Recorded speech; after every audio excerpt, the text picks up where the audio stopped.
You know that feeling when you walk into a room and the air conditioning is humming just right? You don't notice it. You don't thank it. You just exist in comfort, oblivious to the compressor working its ass off outside in the heat, vibrating until its bolts rattle. That's me. I'm the AC unit of Kessler-Tech. I'm the invisible machinery that stops this billion-dollar dumpster fire from overheating and melting down into a puddle of lawsuits and culturally offensive hand gestures.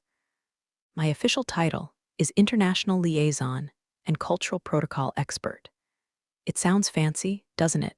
It sounds like I wear silk scarves and drink champagne in business class.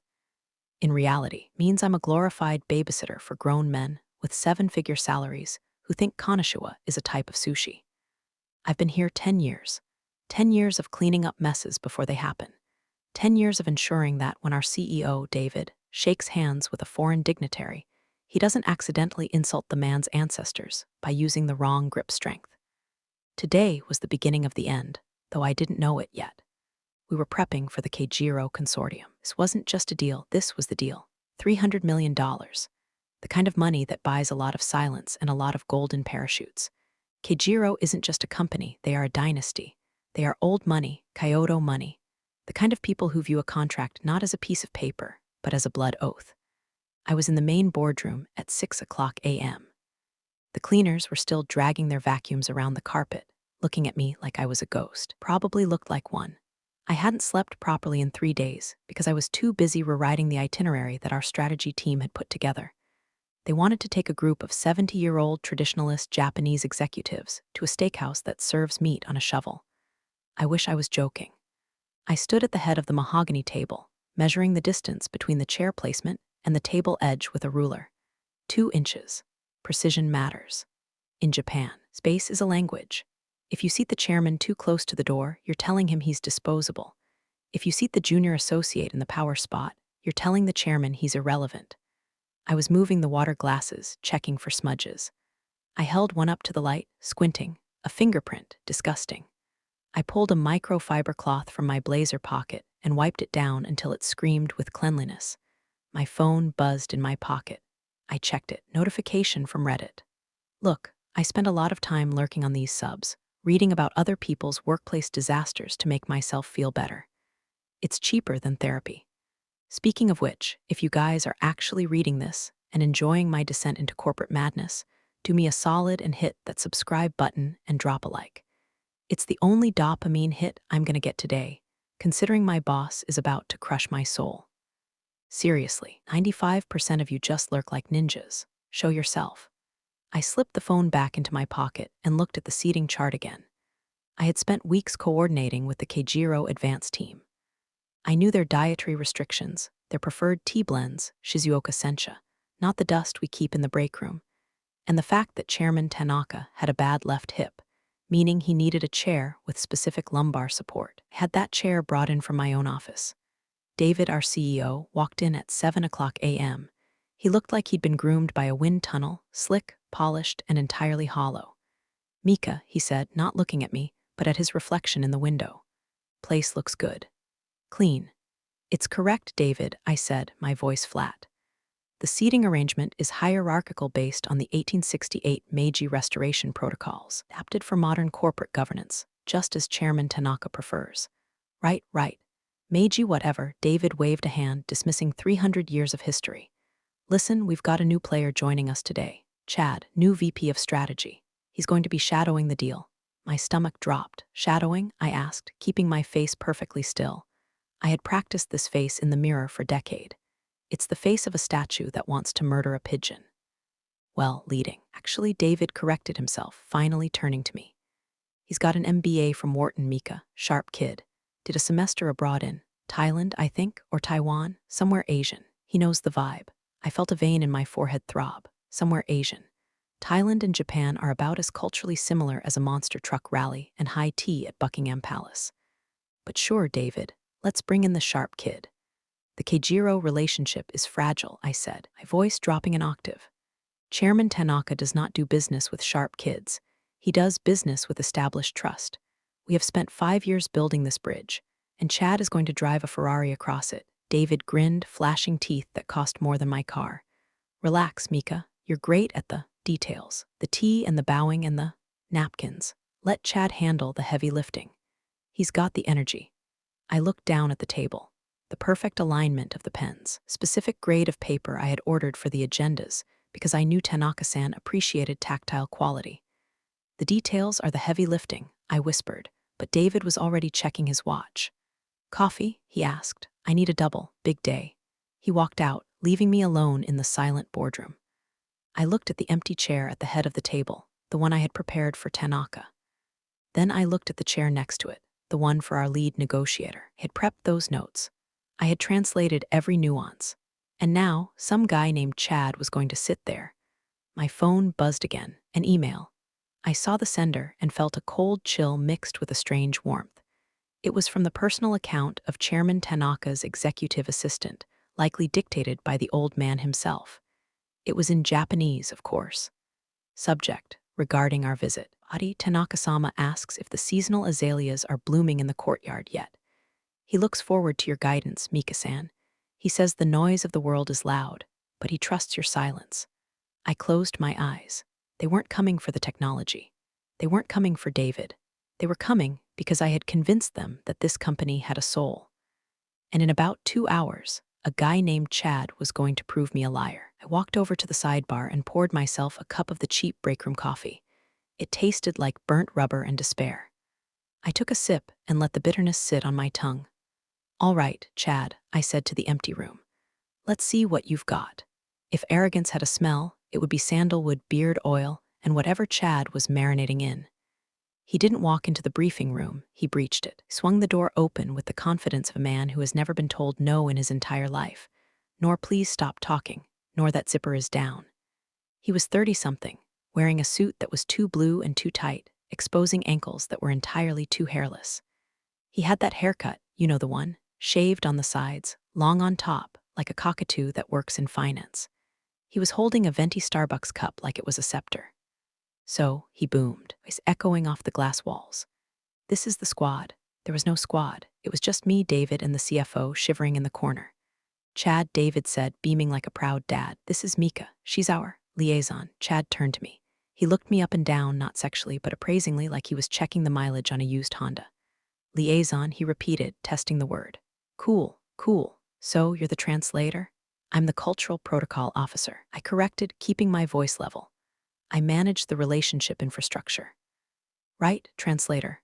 Awesome, Chad said, dropping his bag on the table, directly on top of the dossier I had spent 3 nights compiling. Look, Mike, can I call you Mike? Mika sounds a little anime, you know, I blinked. My name is Mika, it's Japanese.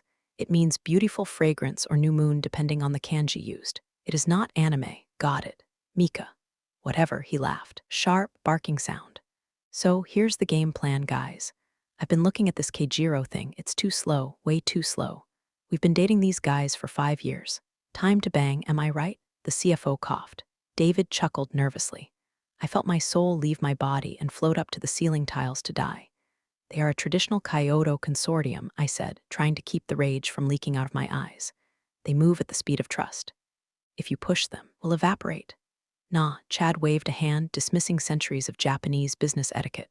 That's old school. The world is flat, baby. Everyone wants the same thing: money, growth, disruption. I whipped up a new MOU last night. He pulled a stack of papers out of his bag. They were stapled. Crookedly. Chad, I said, stepping forward. The Memorandum of Understanding has already been translated and vetted by legal. It's formatted in the specific Keijiro style. Printed it on A4 bond paper because they find US letter size. Unprofessional. Yeah, I read that, Chad said, tossing his papers onto the table. Boring, too many words. I slimmed it down. Bullet points, power words, synergy, vertical integration, domination. And I kept it in English. The room went silent. English? I asked, my voice barely a whisper. English is the language of money, sweetheart, Chad winked. If they want our tech, they can read our language. It's a power move, shows dominance. Establish the alpha position early, right, David? David nodded, though he looked a little unsure. Well, Chad has a point about efficiency. It's an insult, I said, cutting David off. It tells them we don't care enough to meet them halfway. Chairman Tanaka speaks English, yes, but he negotiates in Japanese because it allows him to think. If you hand him an English contract, he will hand it back. Chad stepped into my personal space. Smelled like mint gum and hostility. Listen, Mika, you're great at the bowing stuff. I've seen the emails. You're very polite, but this is the big leagues. We aren't here to make friends, we're here to acquire assets. You handle the tea, I'll handle the sharks. Okay, he turned his back on me before I could answer. David, check this out. I added a clause about exclusivity that's going to blow their minds. I stood there, staring at the back of his blue suit jacket. I could see the tension in the seams. I looked at my beautiful, perfect dossiers buried under his trash. I had a choice right then. I could fight. I could scream. I could throw my hot coffee in his face and explain that synergy isn't a strategy, it's a buzzword for idiots. But then I remembered the email from Tanaka's assistant. He trusts your silence. If I fought Chad now, David would fire me for being emotional or difficult. I would be escorted out of the building. The deal would collapse anyway, but if I stayed, if I let Chad drive this car off the cliff, maybe, just maybe, I could be the one to pull the survivors from the wreckage. Okay, I said softly. Chad didn't turn around. Good girl. Now get me a charger for my MacBook. This room has terrible outlets. I walked out of the room. I didn't go to get a charger. I went to my desk. I opened my encrypted email client, the one I used for sensitive comms. I drafted a message to my contact on the Keijiro advance team. To Sato-san from Mika subject, weather update, there is a storm coming. The wind has changed direction. Please advise Chairman Tanaka to bring his umbrella. I will be present, but I will not be steering the ship. I hit send. Then I sat back and watched the blinking cursor. Chad wanted to be the alpha? Fine. He was about to find out that in the jungle, alpha is just the one who makes the loudest noise before the tiger eats him. And Chairman Tanaka, he was the tiger. I picked up my pen and started taking notes. Date, today. Time, 08:30. Incident, Chad signs his own death warrant. This was going to be a long day. The arrival of the Keijiro delegation was like watching a ballet performed in a minefield. They arrived at exactly 9:55 a.m. for a 10 o'clock a.m. meeting. In Japan, on time is late. Being 5 minutes early is on time. Being 10 minutes early is rude. They nailed the 5-minute window with military precision. The elevator doors slid open, and there they were. 6 men in dark, impeccably tailored charcoal suits. They moved as a single organism, a phalanx of corporate dignity. Chairman Tanaka was in the center, a man of 70 with hair like silver wire and eyes that had seen companies rise and fall like tides, leaned slightly on a cane made of polished cherry wood. I stepped forward, my hands clasped in front of me, bowing to the precise 45-degree angle required for a chairman of his status. My breathing was regulated. I was ready to welcome them to bridge the gap. Tanaka-sama, I began, my voice soft but projected. Yoku arashimashita? Hey, welcome to the state, boys. Chad bulldozed past me. He actually physically nudged me aside with his shoulder, marched right up to Chairman Tanaka, a man who is considered a living national treasure in Kyoto business circles, and extended his hand for a shake. I'm Chad, new VP. Heard a lot about you, Tony. The silence that followed was so loud it hurt my teeth. Tony. He called Chairman Tanaka Tony. The chairman stared at Chad's hand like it was a dead fish offered to him on a plate. He didn't move. His face was a mask of polite, terrifying nothingness. Behind him, their 5 delegates stiffened. I saw Sato-san, the chairman's right hand, twitch. His jaw tightened so hard I thought a molar might crack. Chad didn't retract his hand. He just kept it there, pumping it in the air slightly, grinning. Tony, Tanaka, that's what we call a nickname here. Icebreaker, I stepped in. I had to. I slid seamlessly between Chad's outstretched arm and the chairman, angling my body so I wasn't technically interrupting, but shielding. Chairman Tanaka, I said in rapid, formal Japanese. Please forgive the enthusiasm of our new executive. He is young and unrefined. His spirit is high, but his manners are raw. Please do not let the shadow fall upon our welcome. Tanaka's eyes shifted to me. For a second, the mask slipped. There was warmth there and pity. He bowed his head slightly to me, a microscopic movement that spoke volumes. It is good to see you, Mika-san, he replied in Japanese. Wind is indeed strong today. Then he turned to Chad and switched to English, heavily accented but precise. Mr. Chad, thank you. He did not shake the hand. He simply walked past Chad toward the boardroom. Chad turned to me, whispering loudly, See, he speaks English, told you. You just gotta assert dominance. He respects me now. He thinks you are a barbarian, I whispered back, staring straight ahead. Nah, he's intimidated. That's the look of a man who knows he's about to get acquired. We filed into the boardroom. I went to the coffee station to ensure the tea was ready. I watched as Chad sat down. He didn't wait for the chairman to sit. He just plopped into his chair, the one at the head of the table. My blood ran cold. He had taken the chairman's seat. The delegation froze. They stood around the table, looking at the empty chair next to Chad, the subordinate chair, then at Chad sitting in the seat of honor. "Take a load off, guys," Chad gestured. Sit, we're all family here." Saito-sen looked at me. His eyes were pleading. "Do something." I couldn't physically pull Chad out of the chair. It would cause a scene that would end the negotiation instantly. So I did the only thing I could do to save face for the guests. I moved the chairman's nameplate to the subordinate seat. I effectively demoted the seat itself. I bowed to Tanaka and gestured to it. "Please," I said in Japanese. "The seat of honor is wherever you sit." Tanaka smiled, a thin, razor-sharp expression. He sat in the side chair. The rest of his team sat. Chad looked confused. "Hey, Mika, why'd you move the card? Whatever." He clapped his hands. "All right, let's skip the boring stuff. No need for the history lesson, right? Let's talk numbers." He opened his folder. He pulled out his single page, bullet-pointed English agenda. He slid it across the table to Tanaka. 300 mil, Chad said, leaning back and putting his arm over the empty chair next to him. "Take it or leave it, but let me tell you why you're going to take it." I was standing against the wall, notebook in hand.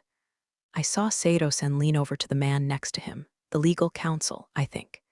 He whispered in Japanese, his hand covering his mouth, but I read his lips perfectly. "She warned us this might happen." The legal counsel nodded, his eyes flicking to me for a fraction of a second. "Then we wait. Let the monkey dance." I felt a strange sensation in my chest. Shame, yes, but also vindication. They weren't leaving yet. They were staying to watch the show. And they knew exactly who the ringmaster was and who the clown was. Chad was currently explaining to the chairman of the Keijiro consortium that their supply chain was bloated. "Got too many middlemen, Tony," Chad said, pointing a finger at the chairman. "We're going to trim the fat." I uncapped my pen. Note, 10:15 a.m. Chad calls the chairman's family employees fat. Integration probability dropping to 0%. Hostility rising to tactical levels. I took a sip of my cold coffee. It tasted like gasoline. I needed it. The restaurant Chad chose was called the Beef Barn. I am not making this up. It's sawdust on the floor and neon signs that said things like EAT meat or go home. It's authentic Americana, Chad had insisted. They need the full experience. The full experience apparently involved a waitress named Brandy, who was wearing a gingham shirt tied above her navel and shouting the specials over the sound of country music. The Keijiro delegation sat in the wooden booth, looking like a group of aristocratic penguins stranded at a rodeo. They were polite. God, they were so polite. They folded their hands in their laps and smiled their terrifyingly neutral smiles. "Round of beers," Chad yelled, "and get us some of those." "What are they called? The spicy balls? The jalapeno poppers? We have prepared a selection of wines," I interjected softly. "And perhaps some sparkling water?" "Nah, beer. Cold American lagers. Drink up, boys." Chad slammed his hand on the table. Chairman Tanaka stared at the condensation dripping down the glass mug Brandy had slammed in front of him. He didn't touch it. "So," Chad said, his mouth already full of a jalapeno popper, cheese oozing onto his chin, "let's talk about the restructuring. I'm thinking we gut the Kyoto R&D division. Move it all to the neighboring state. Cheaper rent, right?" I froze. The Kyoto R&D division wasn't just a department. It was the heart of Keijiro. It was where Tanaka's father had started the company. It was sacred ground. Saito-sen spoke up, his English halting. "Mr. Chad, the Kyoto laboratory is historical. It is the spirit of our innovation." "Spirit doesn't pay the bills, Saito," Chad laughed. "Spirit is overhead. We need lean, we need agile, we need to cut the dead wood." Dead wood. He just called their ancestors dead wood. I signaled the waitress. I didn't speak, just caught her eye and made a subtle motion. She came over. "Please bring the chairman a hot tea," I whispered, pressing a $20 bill into her hand. "And a clean napkin." "Sure thing, honey," she said loudly. Chad looked at me. "Stop mothering them, Mika. They're big boys." "Hey, Tony, you ever do a sake bomb?" "No," Tanaka said. "Oh, you're gonna love this. Brandy, bring me a bottle of sake and 6 shot glasses. And 6 half pints of beer." "We do not have sake," Brandy said. "We have tequila." "Close enough. Tequila bombs." I watched in horror as Chad lined up shots of Jose Cuervo balanced on chopsticks over glasses of Bud Light.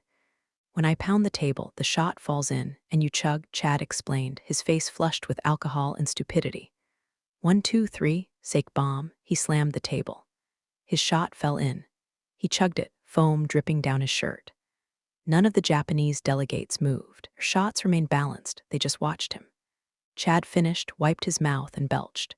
Woo, that's how we do business. Come on, Tony, don't leave me hanging. Tanaka looked at the tequila, then he looked at Chad. I have a stomach condition, Tanaka lied smoothly. My doctor forbids it. Suit yourself, more for me. Chad reached for Tanaka's glass. Under the table, I felt a gentle tap on my knee. I jumped slightly. It was Sato-san. He wasn't looking at me. He was staring straight ahead at Chad. But his hand slid across the bench seat. He pressed a small, heavy card into my palm. I slipped it into my pocket without looking. I knew what it was. It wasn't his business card. I already had that. I excused myself to the restroom. Once inside the stall, amidst the graffiti and the smell of bleach, I looked at the card. It was a personal calling card. On the back, handwritten in elegant ink, room 412, Omni Hotel. Midnight, come alone, we must speak of the future. I stared at the ink. This was it, the back channel. Back at the table, David was laughing at one of Chad's jokes. David, the CEO, the man who was supposed to be the adult in the room, was drunk on Chad's confidence. He thought this was going well. He thought the silence was submission. Look at them, David whispered to me when I returned, eating out of his hand. I looked at the delegation. They weren't eating. Were waiting. They were predators observing a wounded animal, waiting for it to bleed out completely before they made their move. They aren't eating, David, I said. They are fasting.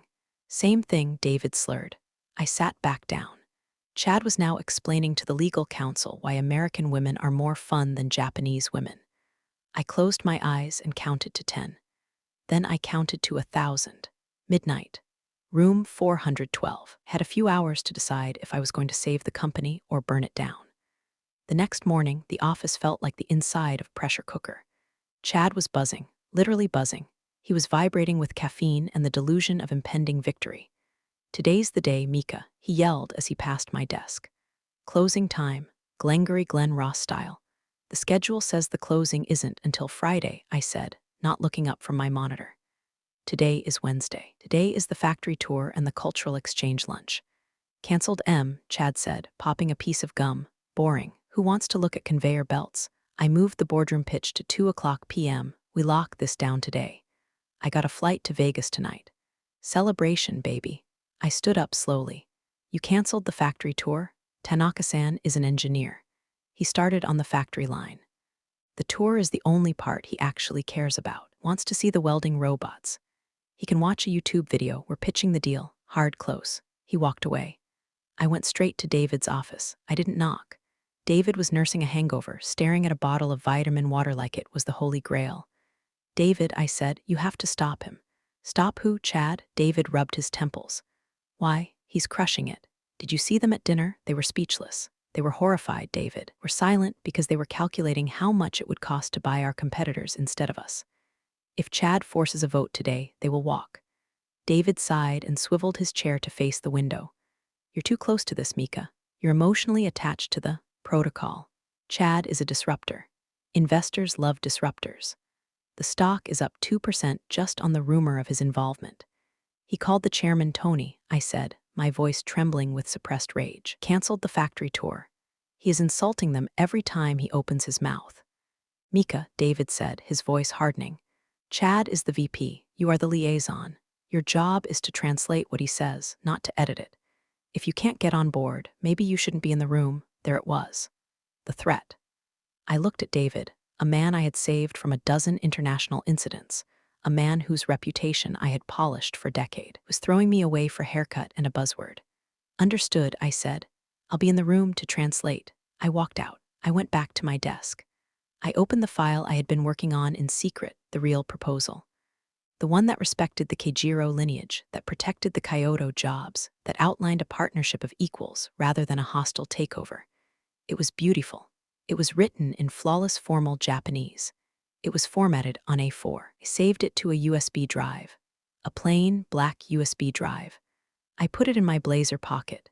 Then I opened my email and sent a message to the company archivist, an automated system that logs all internal documents for legal compliance. I attached the real proposal with a timestamp. Subject: Keijiro Partnership Proposal Alternative Draft B Status. Archived for record.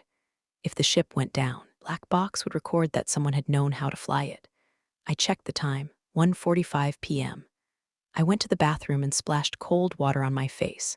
I looked in the mirror. I didn't look like a liaison anymore. I looked like an assassin. My phone buzzed, a text from Sato-san. We are in the lobby. The chairman is asking for you. I took a deep breath.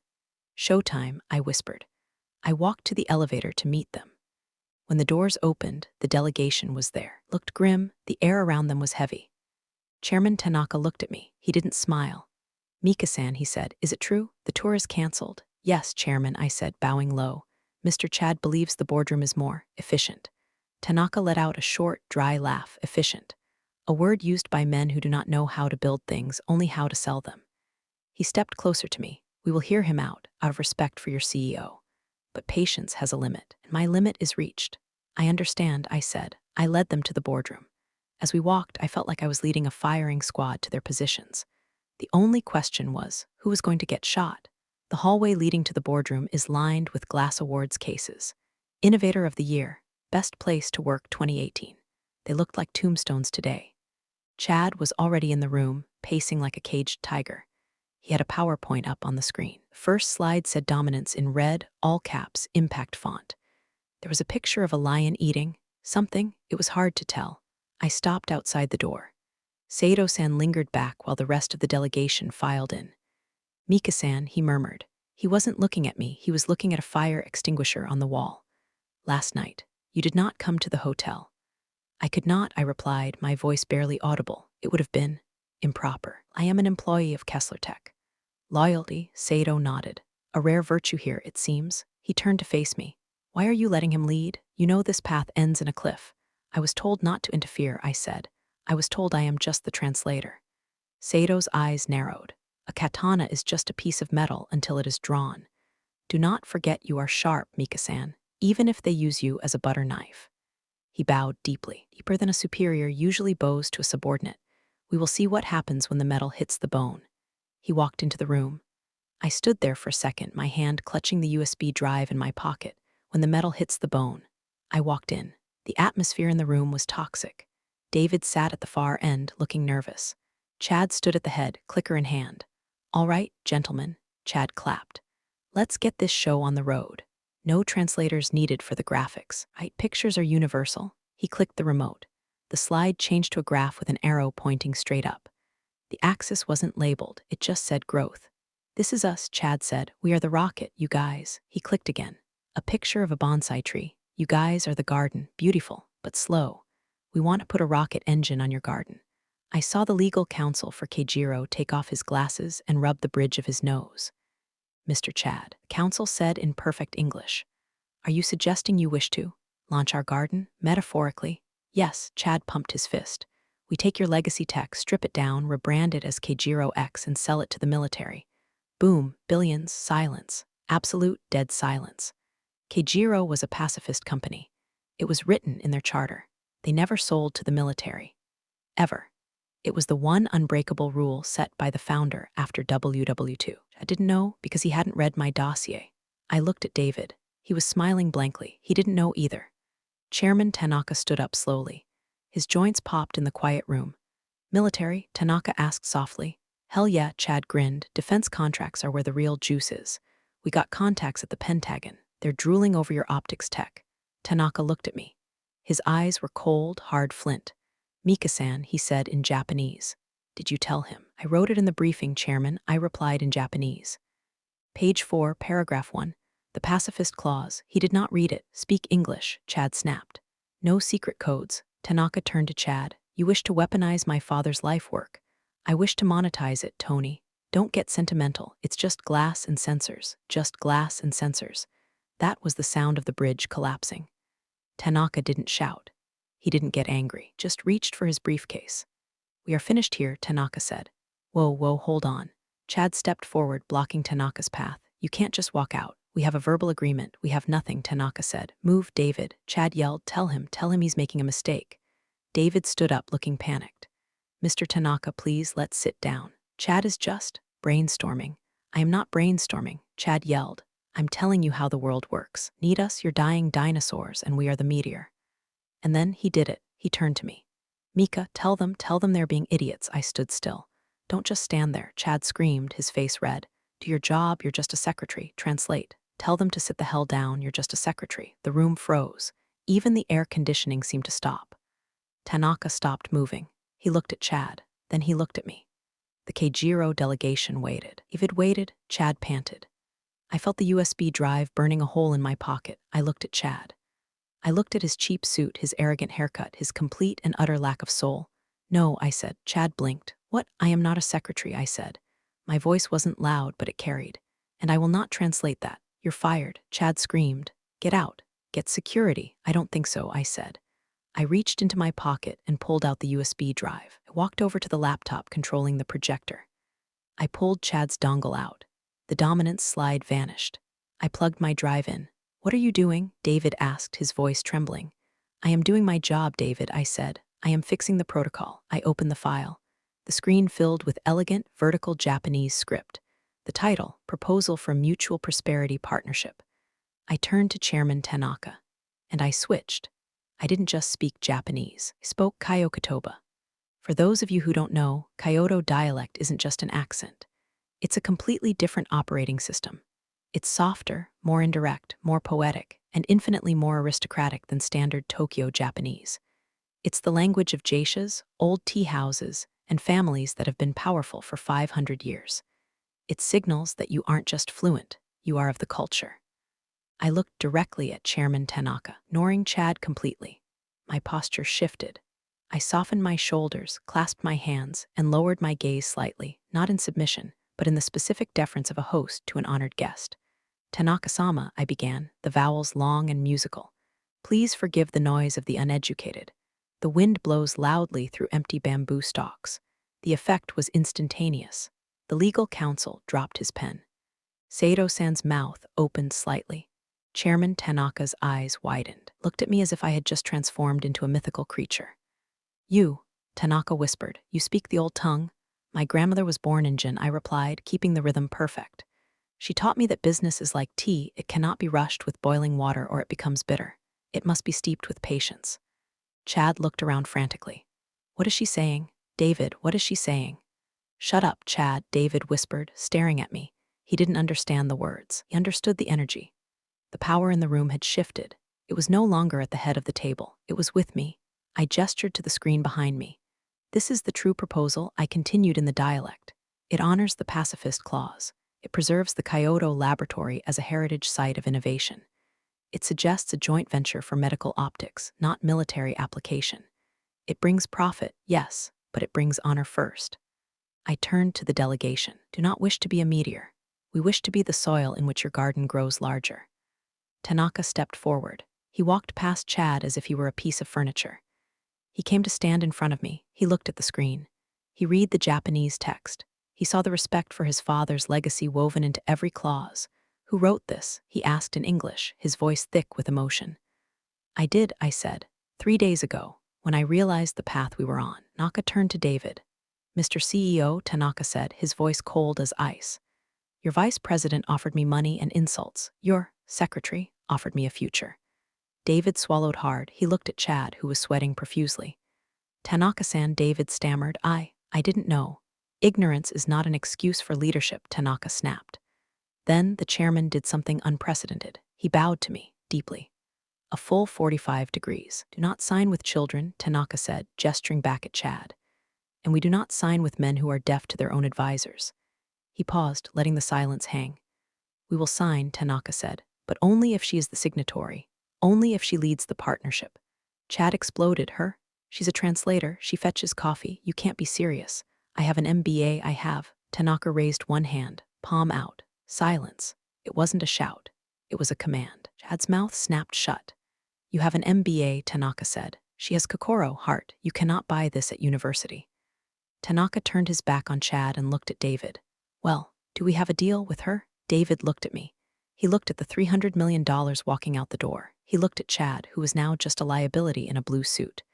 David was a survivor. He knew which way the wind was blowing. Chad, David said quietly, get out. Excuse me, Chad gasped. Get out, David said louder. You're off the project. Pack your desk. You can't do this. I'll sue. Security, David yelled. Two guards, who had been hovering in the hall, probably listening to the screaming, stepped in. Escort Mr. Chad out of the building, David said, and take his badge. Chad looked at me. His eyes were full of hate. You planned this, you bitch. I looked at him. I didn't smile. I didn't gloat. It wasn't a plan, Chad. I said calmly, it was just natural selection. As they dragged him out, I turned back to the table. I gestured to the empty chair at the head of the table. Shall we begin? I asked. Sitting in the chair at the head of the table felt correct. The leather was still warm from Chad's ass, which was gross, but the view was magnificent. Please, I said to the delegation, switching back to professional business Japanese. Let us sit. Let us drink tea. Let us discuss reality. David sat to my right. He looked like a dog that had just been kicked and then given a steak. He was confused, relieved, and terrified of me all at once. Mika, David whispered. Do you have the numbers for this medical optics thing? I have everything, David, I said, sliding a binder toward him. Just sign where I tell you to sign. The next 3 hours were a masterclass. I'm not being arrogant, I'm being objective. Negotiation with a Japanese firm is a dance. Chad wanted to mosh. I knew how to waltz. We went through the proposal line by line. Saito-san and I debated the royalty structures for the new patents. He pushed for 60/40 in their favor. Saito-san, I said, pouring him more tea. 60/40 is generous, but our manufacturing facilities in the state are providing the capital expenditure. If we bear the risk of the build, we must share the reward of the harvest. 50/50 is the balance of nature. Saito looked at Tanaka. Tanaka nodded slightly.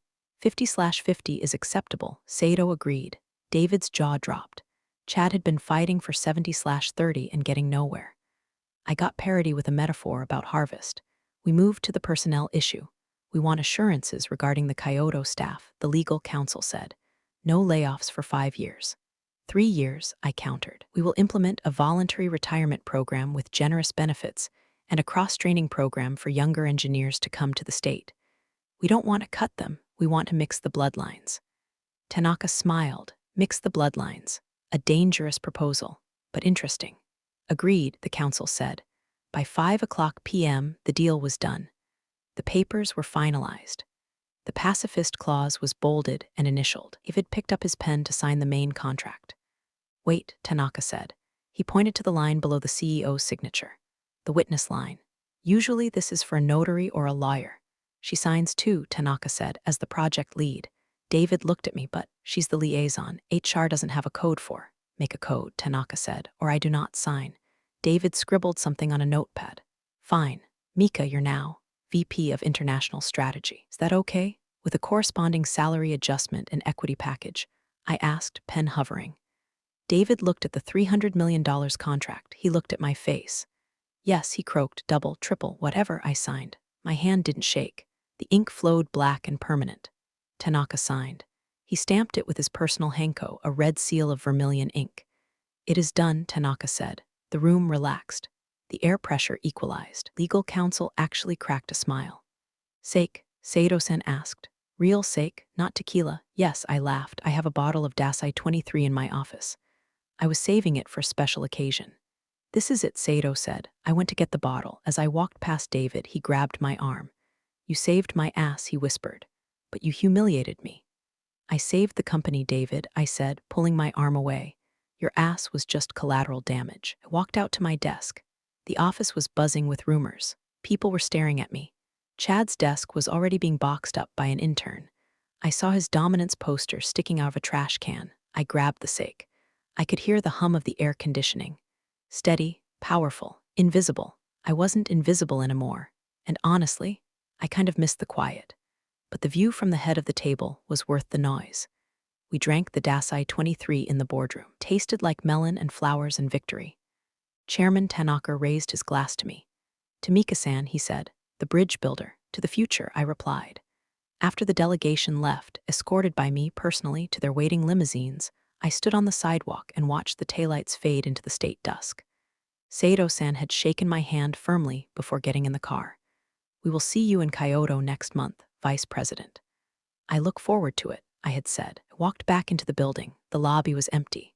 The security guard, Earl, gave me a nod. Heard you took out the trash today, Mika, Earl grinned. Just doing some cleaning, Earl, I said. I took the elevator up to the executive floor. It was quiet. Most people had gone home. I walked past Chad's empty office. It looked like a crime scene. The whiteboard still had faint traces of synergy written on it. I walked into David's office. He was sitting in the dark, staring out the window. "He's gone," David said without turning around. HR processed the termination. Cultural incompatibility. "Fitting," I said. "You know," David turned to face me. "I hired him because I thought we needed teeth. I thought we were too soft." "We aren't soft, David," I said, leaning against the doorframe. "We are precise. A scalpel is not soft just because it doesn't make a lot of noise like a chainsaw." "I see that now," he said. He looked tired. Older. "So, VP of Strategy, you going to fire me next?" I paused. The thought had crossed my mind. With Tanaka's backing, I probably could. I could stage a coup in 6 months. I could take the whole thing. "Not today," I said, "as long as you let me drive." David let out a breath. "You drive. I'll handle the press releases." "Good." I walked to my new office, Chad's old office. I sat in the big chair. I spun around once just because I could. I pulled up Reddit on my phone. I typed out this story. So, here we are. I'm not the invisible janitor anymore. I'm the landlord. Chad is probably at a bar somewhere, telling anyone who will listen that he was sabotaged by a woke mob or cultural Marxists.